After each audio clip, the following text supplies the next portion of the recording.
Have you ever felt that the sands of Egypt hide more than ruins and broken statues? That they whisper secrets not carved in stone but encoded in the very rhythm of existence? Imagine for a moment that the real treasures of the Nile are not golden sarcophagi or towering pyramids, but invisible keys that unlock the relationship between the human soul and the cosmos itself. This is not about dusty museums or history books. This is about a living wisdom, a spiritual technology that still pulses beneath the desert sun, waiting for those bold enough to listen. Egypt never truly saw spirituality the way we do today. For them, it was not simply a matter of worship, nor a set of beliefs handed down by priests. It was closer to a science, a mathematics of the soul. Every gesture, every name, every symbol etched into a temple wall was a precise equation in a cosmic language.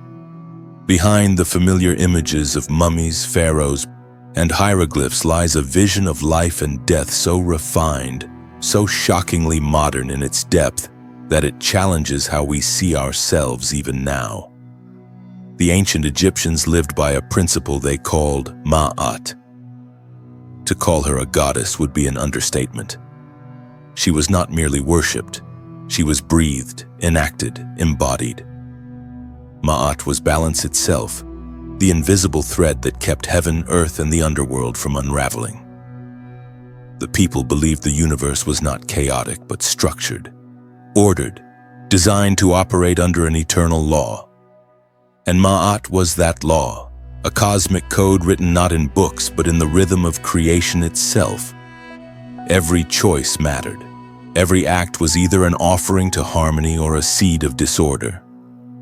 To live in Ma'at meant to embody truth, justice, balance, and honesty.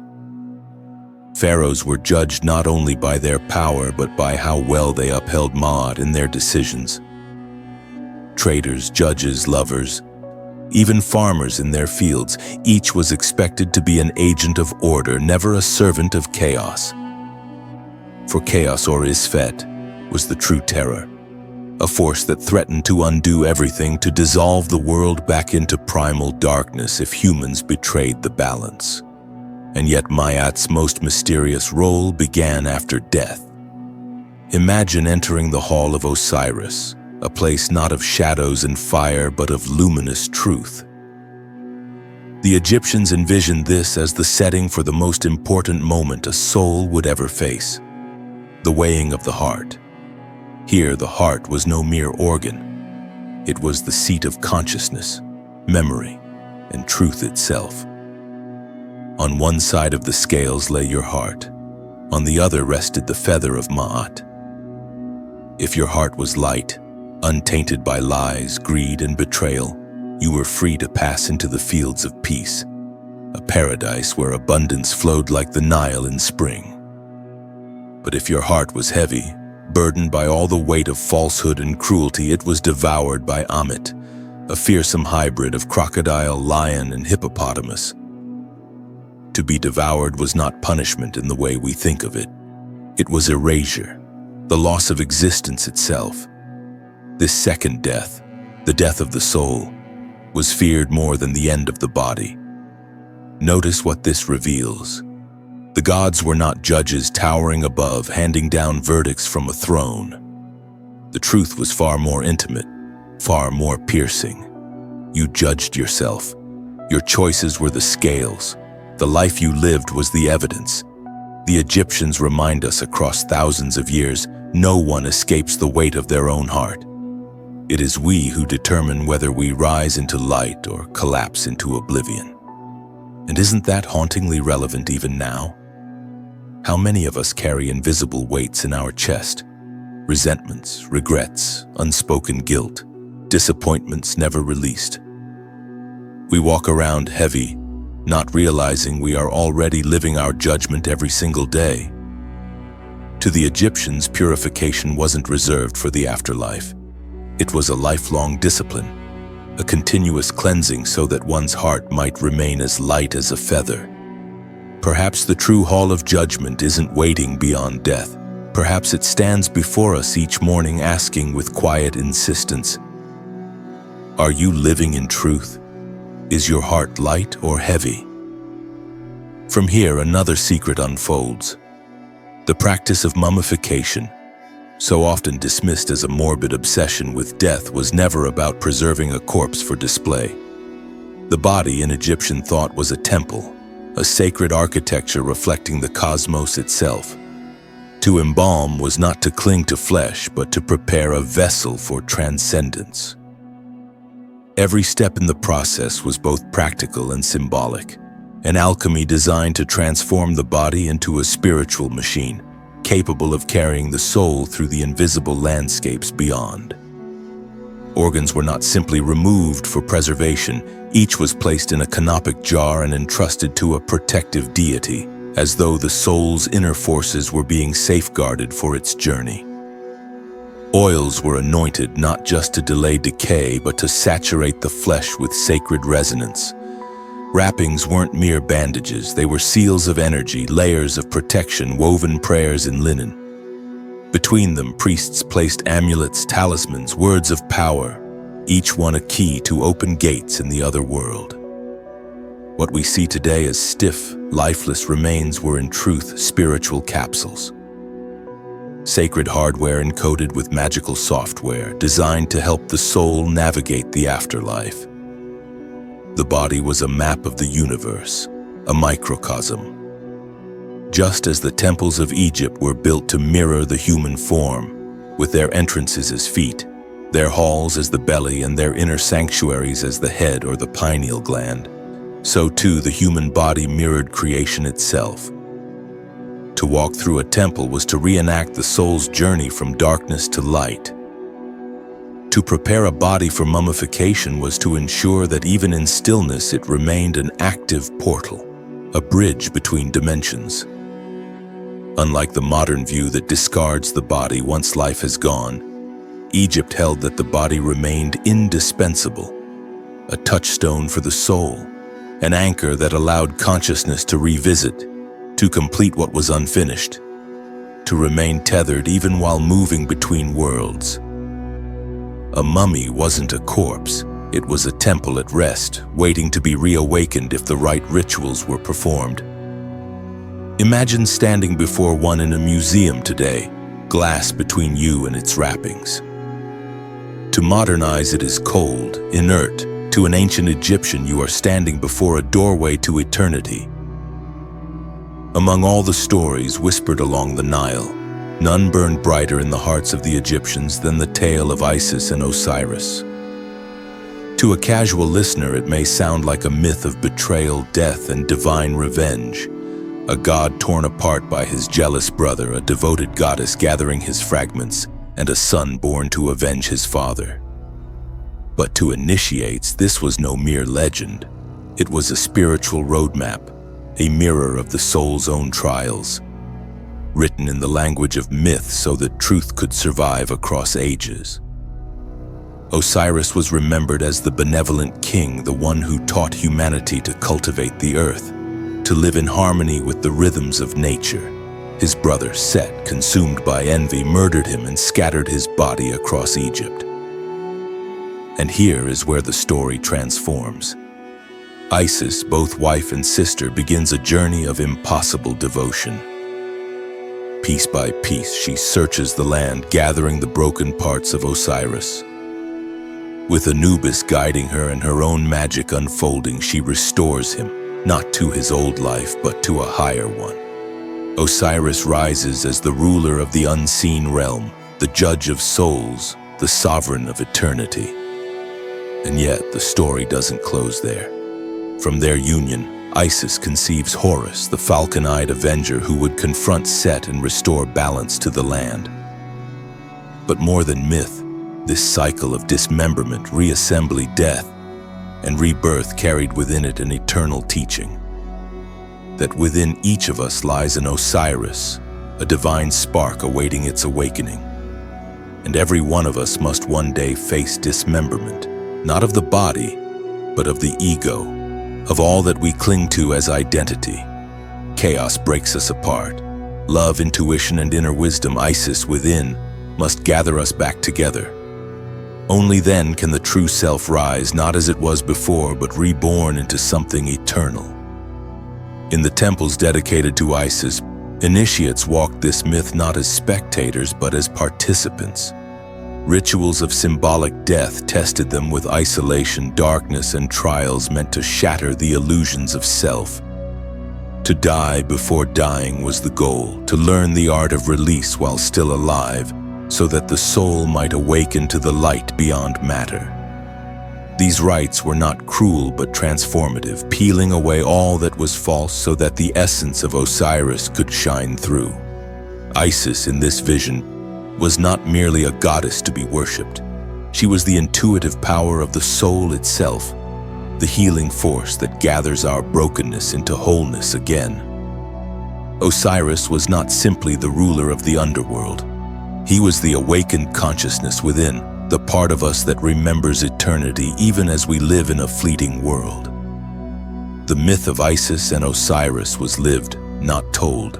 A map encoded in ritual, symbol, and sacred architecture, guiding the initiate step by step through inner death toward rebirth. And this cycle is not unique to Egypt. Echoes of it appear everywhere, in the Greek tales of Dionysus torn apart and reborn, in the descent of Orpheus, in the resurrection of Christ, and even in the modern psychology of Carl Jung, who described the breaking and integration of the self as a path to wholeness. What makes the Egyptian version so compelling is how deeply it was woven into daily life. It wasn't just a story, it was a practice, a sacred theater that shaped how people lived, loved, and even governed.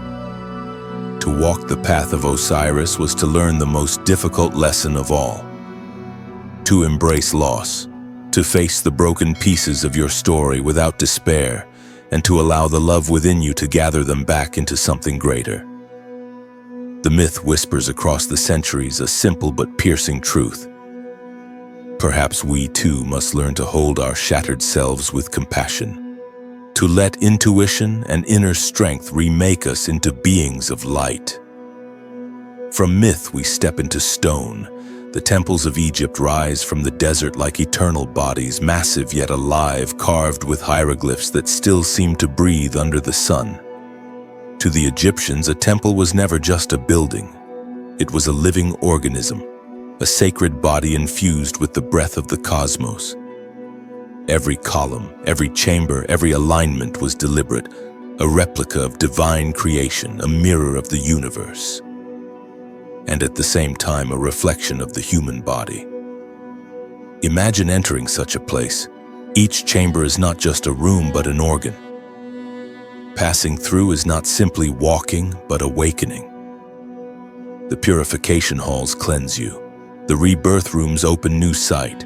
Corridors of darkness test your resolve. Until at last, the innermost sanctuary, like the brain, the pineal eye of the temple, brings you face to face with the divine.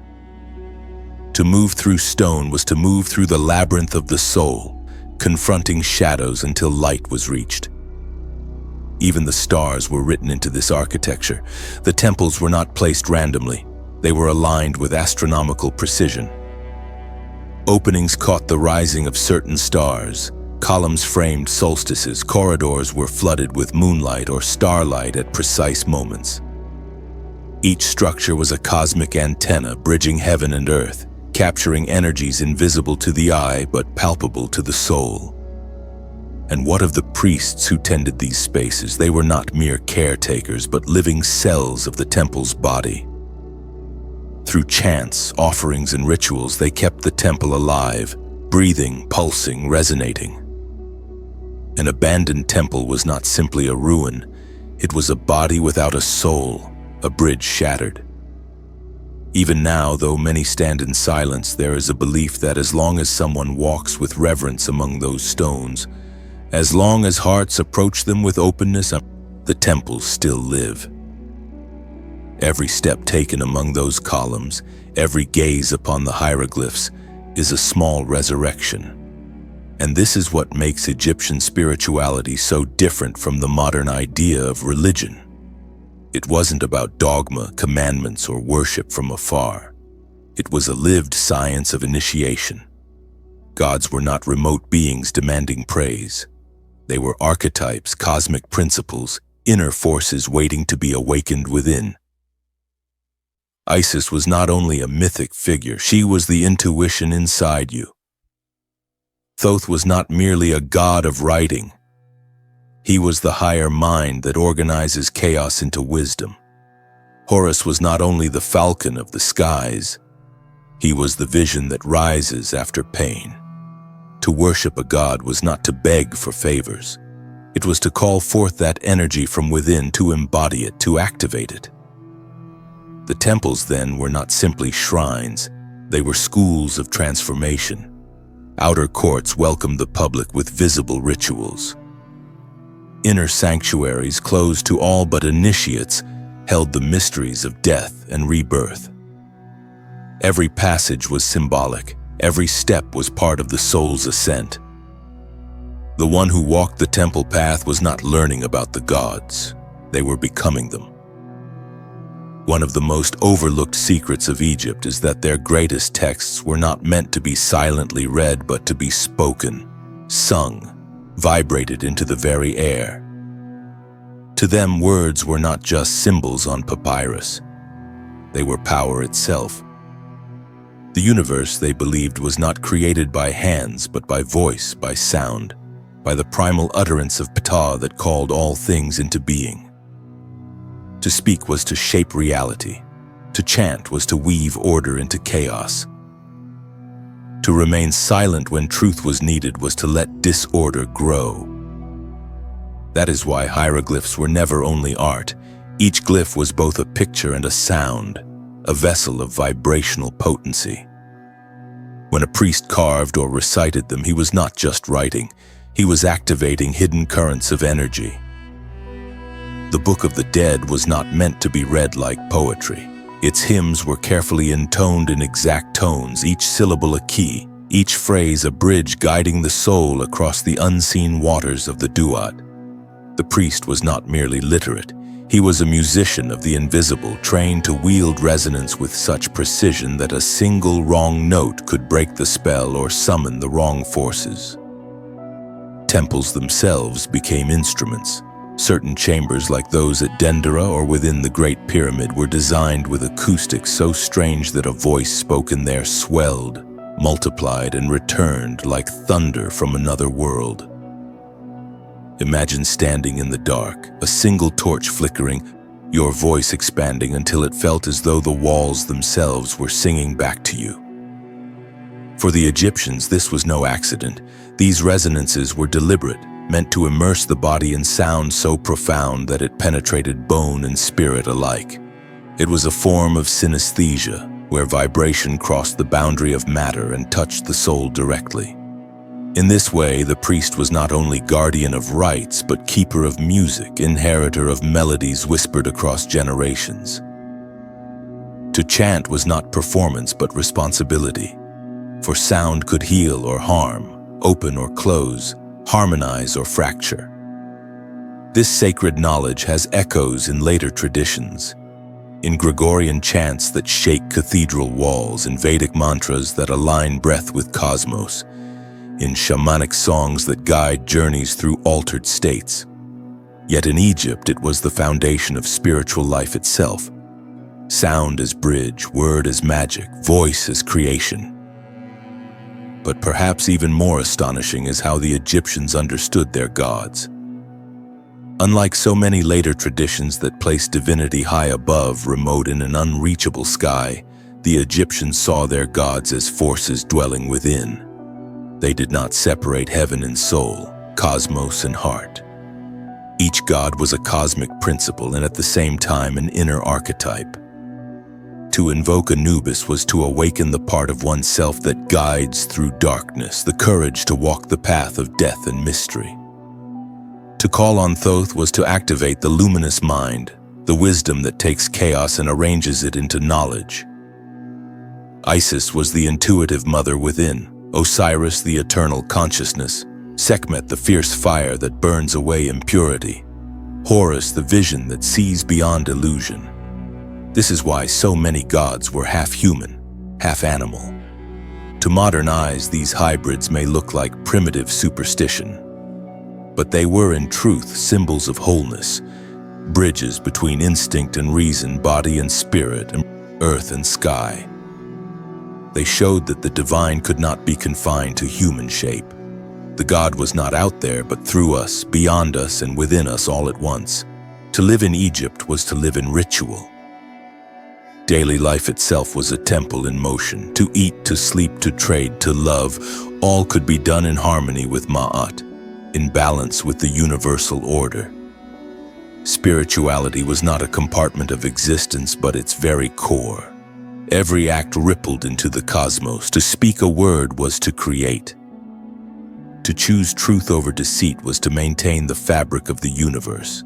To act unjustly was not only a human failing, but a fracture in the cosmic order itself. And this vision dissolved the barrier between mortal and divine. You were never cut off from the gods because they pulsed within you. The rituals, the hymns, the images, all were ways to awaken what was already there, to stir the sleeping deities of your soul. The temples were schools for remembering, for learning not who the gods were, but who you truly are. Even the pharaoh was more than a ruler. He was the supreme initiate, the one who had walked the path of death and rebirth, embodying Osiris, carrying the burden of upholding Ma'at across the land. His throne was not just political but cosmic, an axis between heaven and earth. To govern was not merely to command armies or collect tribute, but to preserve balance, to ensure that the heartbeat of the kingdom resonated with the eternal heartbeat of the cosmos. And when the people looked to their pharaoh, they did not see simply a man crowned in gold. They saw one who had died and returned, one who carried eternity in his gaze, one who had become a bridge between the human and the divine. His very being was proof of the mysteries, that the human soul could be shattered, purified, and reborn into something greater. Perhaps the greatest lesson hidden in all of this is startling in its simplicity. The gods were never far away, they were never distant. They lived in your chest, in your breath, in the choices you make. The temples, the myths, the chants. These were all mirrors reminding you of what you already carry. Each of us is a constellation, a living pantheon of forces waiting to be recognized, honored, integrated. Egypt whispers to us across thousands of years. Stop searching the sky for the gods. Close your eyes. Listen. They are already within you. Close your eyes and imagine standing at the threshold of an ancient temple. The columns tower over you, carved with images of gods and stars, their shadows long and solemn in the desert light. You place your hand on the stone, and in that silence you feel it, a pulse, a faint rhythm, as if the temple itself is still alive, breathing, waiting. This is the essence of Egyptian wisdom. It was never only about death, never only about gods. It was about remembering that every stone, every breath, every choice is infused with the sacred. Life itself was the temple, and in this vast spiritual architecture, nothing was separate. The visible and the invisible were woven together like warp and weft of a single fabric. To plow the field in harmony with the flood of the Nile was as sacred as chanting in a temple chamber. To share truth in a marketplace was as cosmic as invoking Ma'at in a ritual. Egypt understood something we often forget, that spirituality is not a part of life. It is the whole of it, the light that reveals meaning in every act. This is why their gods were never locked in the sky. They were within. To walk in balance was to awaken the Horus eye of vision within your own mind. To rise above chaos and see the world from the clarity of the falcon. To love deeply, fiercely was to embody Isis, gathering scattered fragments of yourself and others into wholeness. To speak wisdom into confusion was to channel Thoth, turning chaos into sacred order. And when rage and destruction were needed to burn away what no longer served, Sekhmet's fire lived in you, fierce and unyielding. Each god was not a distant power but a mirror, showing you the forces you already carry in your soul. Think of what this means. It means that when the Egyptians painted jackal-headed Anubis, they were not worshipping a strange deity outside themselves. They were acknowledging that part of the human heart that has the courage to walk with us through death, through shadow, through the unknown. They were honoring the guide within. When they placed Osiris on the throne of the underworld, they were not telling a story about some distant king.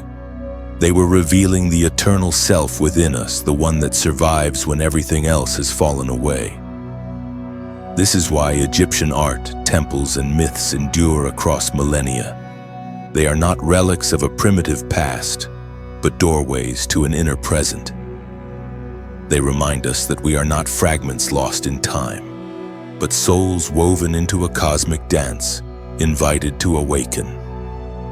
To walk their path is not to escape life, but to live it more fully, aware that every heartbeat is weighed against the feather of Ma'at. Every word is a spell shaping destiny. Every action is part of the balance that holds worlds together. And perhaps that is Egypt's greatest secret, the one hidden not in hieroglyphs or tombs, but in the silence between your own breaths. That the boundary between human and divine was never real. That paradise is not only a place beyond death, but a state of being you cultivate here and now. In each moment you choose truth over falsehood, harmony over chaos, love over fear. The weighing of the heart is not waiting at the end. It is happening right now, in the choices you make today, in the way you treat yourself and others. Every day you decide whether your heart grows heavier or lighter. So what will you choose? Will you carry the weight of resentment, envy, and lies? Or will you live with a heart as light as a feather, free to soar beyond death itself? Egypt leaves us no comfortable distance. Its wisdom demands participation. It calls us not just to admire the beauty of temples and myths, but to walk into them, to let them come alive inside us. The temple is your body. The myth is your story. The gods are your inner forces waiting to be awakened. And so across the desert winds and the silence of stone, Egypt whispers.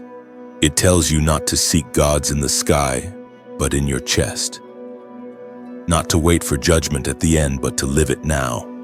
Not to see yourself as small and forgotten, but as a bearer of cosmic balance, a living temple, a spark of eternity clothed in flesh. The sands have shifted, the kingdoms have fallen, but the secret endures. You are far more than you believe. You are the meeting point of heaven and earth, order and chaos, human and divine. The Nile still flows, carrying the memory of civilizations long gone, but the essence of their wisdom remains, waiting to be remembered by those who dare to listen. Egypt does not ask you to worship, it asks you to awaken. To lift your eyes beyond illusion, to feel the gods stirring in your blood, to know that within your heart lies a scale and upon it rests the destiny of your soul. And maybe, just maybe, this is what the ancients hoped we would understand. That immortality is not a gift handed down from gods, but a choice born of living with truth, love, and balance. That eternity begins not after death, but the moment your heart becomes light enough to fly.